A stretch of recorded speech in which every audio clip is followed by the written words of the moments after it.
Hello friends, అందరికీ నమస్తే అండి.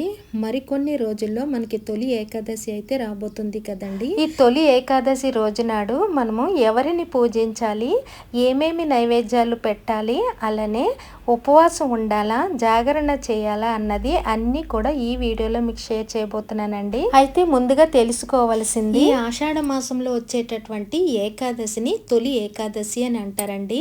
ఎందుకంటే మనకి సంవత్సరం పాటు ఏకాదశులు వస్తూ ఉంటాయి కదా, అందులోని మొట్టమొదటిగా వచ్చేటటువంటి ఈ ఏకాదశినే తొలి ఏకాదశి అని అంటారండి. ఈ ఆషాఢంలో వచ్చే ఏకాదశిని మొదటిగా ఏకాదశిగా భావించి దీనిని తొలి ఏకాదశిగా మనం జరుపుకుంటామండి. ఈ రోజు నాడు మనము విష్ణుమూర్తిని అయితే పూజించాలండి. స్వామికి నైవేద్యంగా పేలాల పిండిని అయితే సమర్పించుకోవాలండి. ఈ ఏకాదశిని మరొక విధంగా కూడా పిలుస్తారండి. అది ఏమిటి అంటే శయన ఏకాదశి అని కూడా అంటారండి. ఎందుకంటే విష్ణువు 4 నెలల పాటు యోగ నిద్రలో ఉంటాడు కాబట్టి శయన ఏకాదశి అని పిలుస్తారు. విష్ణువుకి అత్యంత ప్రీతికరమైనది ఏకాదశి తిథండి. కాబట్టి ఈ రోజు నాడు ఉపవాసం ఉండి ఎవరైతే స్వామిని పూజిస్తారో వారికి ఎలాంటి బాధలు ఉండవు అని అంటారండి.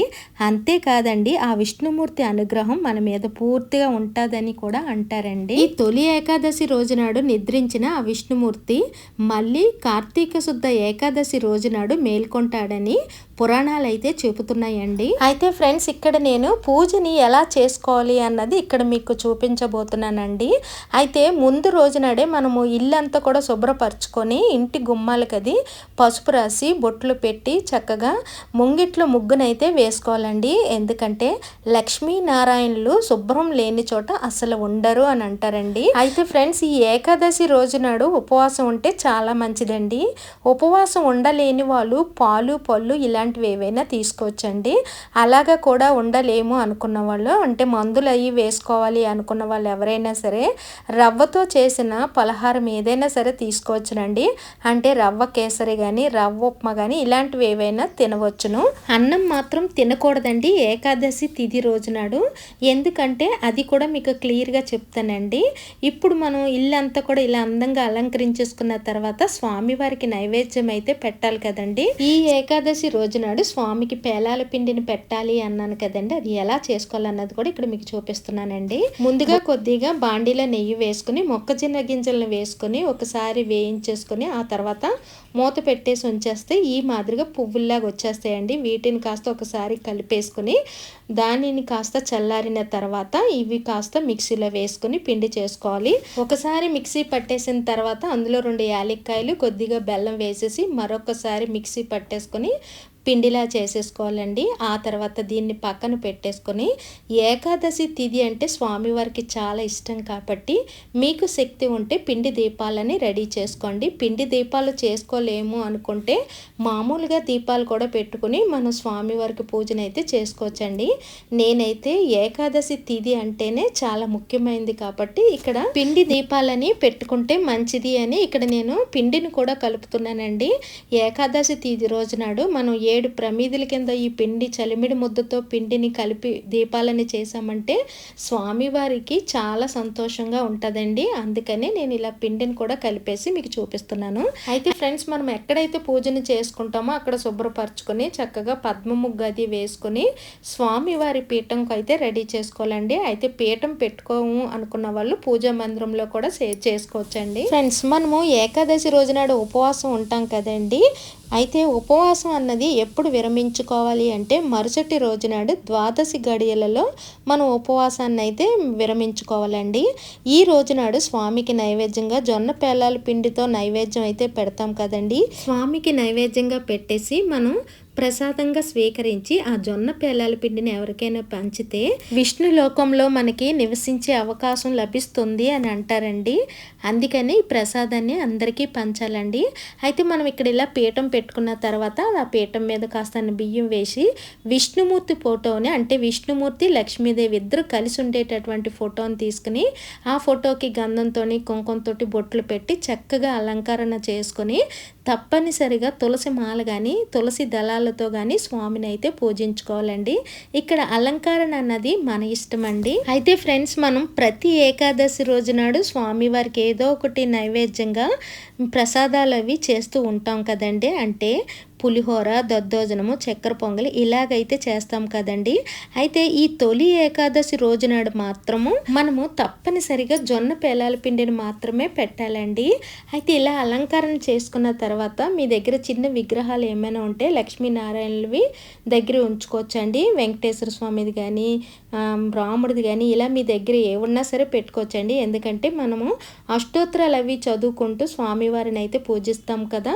పూజలోని దగ్గరగా పెట్టుకుంటే మనం అక్షంతలతో పూజ చేసుకోవటానికి వీలుగా ఉంటుందండి. అలాగే గణపతిని తప్పనిసరిగా ఏ పూజ చేసినా, ఏ వ్రతం చేసినా, ఏ నోము నోచినా సరే గణపతి అన్నది పసుపు గణపతిని తప్పనిసరిగా చేసుకుని ఆ గణపతికి బెల్లం నైవేద్యంగా పెట్టి ఆ తర్వాత స్వామికి పేలాల పిండిని కూడా నైవేద్యంగా దగ్గరే ఉంచుకోవాలండి. అయితే మనము ఇలాగ అన్ని సర్దిసుకున్న తర్వాత పిండి ప్రమిదలను కూడా పెట్టుకోవాలండి. మీ ఓపికని బట్టండి, కంపల్సరీ అని అయితే ఏమీ లేదు. నేను పిండి ప్రమిదలను అయితే చూపించలేదండి ఎలా చేయాలి అనేది, ఎక్కువ అయిపోతుంది అనేసి. పిండి ప్రమిదలకి గంధంతోని కుంకుమతోటి గోవింద నామాలు బొట్లు పెట్టేసుకొని చక్కగా అలంకరించేసుకున్న తర్వాత అందులోని నెయ్యినైతే వేసి దీపారాజన అయితే చేసుకోవాలండి. నెయ్యితో ఏకాదశి రోజు నాడు దీపారాజన చేస్తే చాలా మంచిదండి. అది ఆవు నెయ్యి అయి ఉండాలి. అలాగే అది నెయ్యి కొనలేము, వేసుకోలేము అనుకున్న వాళ్ళు నువ్వుల నూనెనైనా సరే ఉపయోగించవచ్చండి. ఇన్ని దీపాలు పెట్టుకోవాలని ఏమీ లేదండి. ఒక్క దీపం పెట్టి ఏకాదశి తిథి రోజు నాడు స్వామిని పూజించిన స్వామి అనుగ్రహం అయితే మనకి తప్పకుండా లభిస్తుందండి. దీపం కుందుల్లో ఇలా నెయ్యి వేసేసుకుని 2 ఒత్తులు చెప్పున వేసుకుని దీపాలను అయితే వెలిగించుకుని మొదటిగా దీప జ్యోతులకి 2 పువ్వులు అక్షంతలో వేసి నమస్కారం అయితే చేసుకోవాలండి. దీపం జ్యోతిం పరబ్రహ్మ స్వరూపము అని చెప్పుకుంటూ దీప జ్యోతులకి నమస్కరించుకుని ఆ తర్వాత గణపతికి పూజను అయితే చేసుకోవాలండి. ఇక్కడ గణపతి పూజ అన్నది షోడోపచార పూజ కానీ పంచోపచార పూజను కానీ చేసుకోవాలండి. మీకు ఏది వీలుగా ఉంటే అలా చేసుకోవచ్చండి. ఆ తర్వాత విష్ణువుకి కూడా 2 అక్షంతలు వేసి స్వామివారికి కూడా ఆహ్వానం పలికి అంటే రమ్మని పిలిచి విష్ణుమూర్తికి కూడా షోడోపచార పూజ కానీ పంచోపచార పూజని కానీ చేసుకోవాలండి. ఆ పూజ అన్నది మనం ఎలా చేసినా సరే స్వామివారు స్వీకరిస్తారండి. ఎందుకంటే భక్తి ప్రధానము కానీ పూజ అన్నది ఎలా చేసినా స్వామి తీసుకుంటారండి. మన శక్తి కొలది పూజనైతే చేసుకోవాలి. అయితే ఫ్రెండ్స్, ముఖ్యంగా మనం తెలుసుకోవాల్సింది ఏమిటి అంటే ఏడాదంతా మనకి ఏకాదశులు వస్తూ ఉంటుంటాయి కదా. అవి మనం ప్రతి నెలకి వచ్చేటటువంటి ఏకాదశుల్ని చేస్తూ ఉంటుంటాము కదా. కానీ ఫ్రెండ్స్, మనము ఈ ఒక్క తొలి ఏకాదశి ఒక్కటి చేసామంటే చాలండి. మనకు సంవత్సరం పొడుగునా ఉండేటటువంటి ఏకాదశులన్నీ కూడా చేసినటువంటి ఫలితం అయితే ఈ ఒక్క ఏకాదశికి మనకి లభిస్తాయండి. అందుకనే ఈ ఒక్క తొలి ఏకాదశి రోజునాడు మాత్రం ఉపవాసం ఉండి చక్కగా స్వామివారికి పూజను ఆచరించామంటే మనకి సంవత్సరం పొడుగునా ఉండేటటువంటి ఏకాదశులవి మనకి ఫలితం అయితే లభిస్తుందండి. అంత గొప్పదండి ఈ తొలి ఏకాదశి తిథి అన్నది. అయితే ఫ్రెండ్స్, నన్ను చాలా మంది ఒక విషయం అయితే అడుగుతున్నారండి పూజల వీడియోలు పెట్టినప్పుడు. అంటే ఏకాదశి తిథులు వచ్చినప్పుడు మనం అన్నం తినకూడదు అని అంటాం కదండి. అన్నము ఎందుకు తినకూడదని చాలా మంది అయితే నన్ను అడిగారండి. ఎందుకంటే విష్ణుమూర్తికి మురాసురుడు అనే రాక్షసుడికి యుద్ధం జరిగినప్పుడు ఆ మురాసురుడు అనే రాక్షసుడు బియ్యంలో దాక్కుని ఉంటాడు కదండి. ఈ కథ అందరికీ తెలిసే ఉండొచ్చని అనుకుంటున్నాను. అందుకే ఈ ఏకాదశి రోజు నాడు అన్నం తిన్న వాళ్ళకి అనేక రకమైన బాధలు వస్తాయని అందరూ అంటుంటారండి. ఈ ఏకాదశి రోజు నాడు ఎవరైతే విష్ణువు కోసం ఉపవాసం ఉంటారో వాళ్ళు విష్ణువుకి దగ్గరగా అవుతారని కూడా అంటారండి.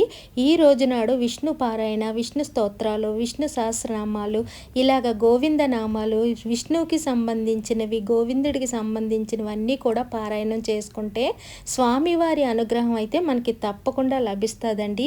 ఈ రోజు నాడు తప్పనిసరిగా మీ దగ్గర ఉన్న దేవాలయాలకి కానీ ఏ వైష్ణవాలయాలకైనా సరే వెళ్ళి వస్తే చాలా మంచిదండి. ఉద్యోగ రీత్యా ఇవేమీ చేయలేని వాళ్ళు కనీసము మనం నిత్య దీపారాధన చేసుకున్నప్పుడే స్వామికి ప్రత్యేకంగా నేతి దీపం వెలిగించి స్వామికి నైవేద్యం నైవేద్యంగా పేలాల పిండిని పెట్టేసి, పేలాల పిండి కూడా చేసుకోలేము అనుకున్న వాళ్ళు ఏదో ఒక పండో కాయో పెట్టేసి మాకు అన్నీ చదువుకోవటానికి అంటే స్తోత్రాలు ఇవన్నీ కూడా పారాయణాలు చేసుకోవటానికి టైం లేదు అనుకున్న వాళ్ళు కనీసం శ్రీరామ రామ రామేతి రమే రామే మనోరమే సహస్రనామ తత్తుల్యం రామనామ వరాననే అని ఇలా 3 సార్లు చదువుకున్నా చాలండి.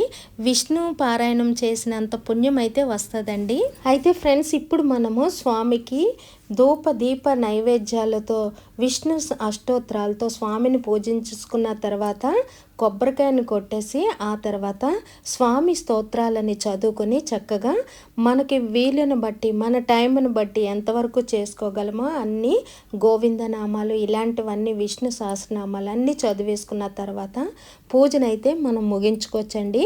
అలాగే మనము ఇక్కడ స్వామిని పూజిస్తూ అలాగే అమ్మవారిని కూడా పూజించుకుంటే చాలా మంచిదండి. లక్ష్మీనారాయణ ఇద్దరిని కూడా ఎప్పుడు కలిసే మనం పూజించాలండి.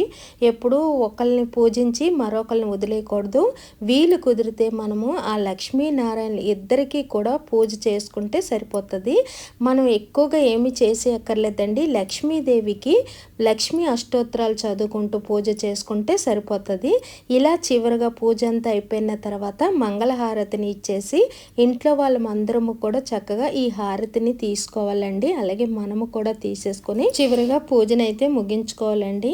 ఫ్రెండ్స్, ఈ తొలి ఏకాదశి రోజు నాడు స్వామి యోగ నిద్రలోకి వెళ్తారు కదా, ఆ శ్రీహరి నిద్రలోకి జారుకున్నప్పుడు మనము నెమ్మదిగా హరినామాలతో ఆ హరి కీర్తనలతో హరి భజనలతో స్వామిని గుడిలో కానీ ఇంటిలో కానీ పూజించినట్లయితే మనకి ఇహలోకంలో పరలోకంలో కూడా మనకి బాధలు ఏవి రావు అని అంటారండి.